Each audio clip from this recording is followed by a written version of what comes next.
Today we will be discussing about magnetic force. Now let us begin with few points that we discussed in the previous class. In the previous class I told you a static charge can produce electric field around it. Similarly, a moving charge produces magnetic field around it. So the source for electric field is a static charge. The source for a magnetic field is a moving charge. You might have studied about the superposition principle. To find the total electric field at a point due to more than one charges, we used to do the vector sum of all the fields produced by individual charges. There are more than one charges or a system of charges with us, and we have to find the total electric field produced at a particular point. Then we will be taking the vector sum of all the fields produced by the individual charges. So that was the superposition principle regarding the electric field. Similarly, if we are having more than one moving charges, that is more than one source for magnetic field, then the total magnetic field at a particular point will be also the vector sum of the magnetic fields produced by individual sources. The magnetic field also obeys the superposition principle.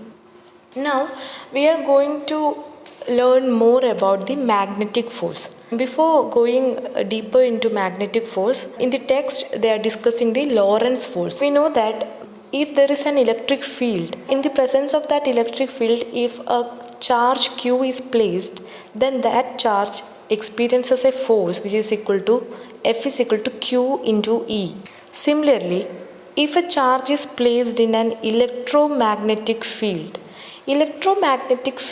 means both electric field and magnetic field are present.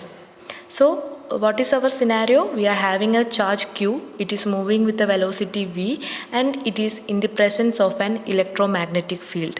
So this charge experiences a force which is termed as Lorentz force, and that Lorentz force includes both force due to electric field as well as force due to magnetic field. So what are the representations? Charge Q moving with a velocity v, and it is located at R, and we are going to place it in a electromagnetic field. So this charge will be experiencing a force due to electric field as well as force due to magnetic field. In the previous chapter you would have already learned the expression for force due to electric field. Force on a charge Q due to an electric field E is given by F is equal to Q into E of R. Now force due to magnetic field is given by the expression F is equal to Q into V cross B. This might be a new expression for you. So as you have already learned the force due to an electric field expression, similarly you have to keep in mind that the force due to a magnetic field is F is equal to Q into V cross B.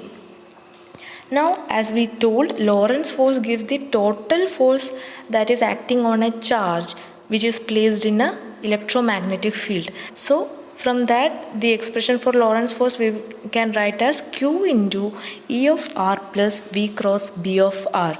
So this is the expression for Lorentz force. You can see the diagrammatic representation of a charge moving with a velocity v which is placed in an electromagnetic field. And you can see there are two forces, force due to electric field and force due to magnetic field, and the total force is the vector sum. When the vector sum of these two forces are taken, we obtain it as force due to electric field plus force due to magnetic field. We now have obtained an expression for magnetic force which is given by F is equal to Q into V cross B. From this expression there are certain conclusions. So there are mainly three points.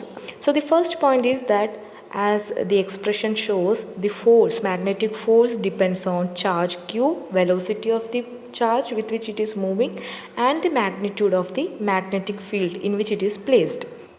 Now what happens if the charge placed in the magnetic field is negative charge? The magnitude remains same, but it is in the opposite direction, or the force is opposite, just the sign changes. Now The next feature is that there is a vector product in our expression, right? Q into V cross B. So there is a vector product between velocity and the magnetic field. So V cross B, we know that VB sine theta. V cross B is equal to VB sine theta.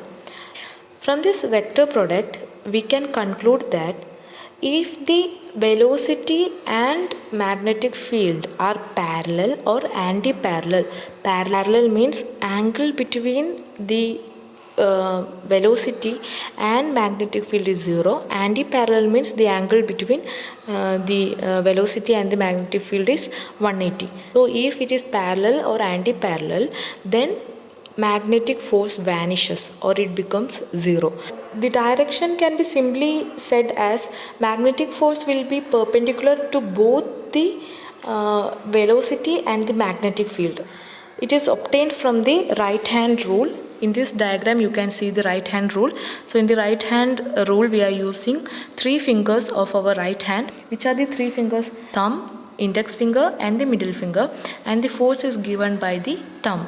So you can see that if you place your right hand in this particular manner, then you can see that the thumb is perpendicular to both the index and the middle finger.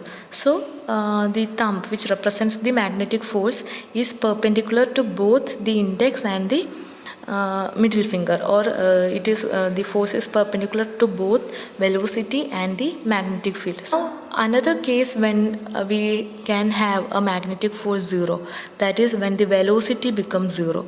So what that means, the charge will experience a magnetic force only if it is moving, that is there is a non-zero velocity. If this charge is not moving, then there will not be any force due to the magnetic field.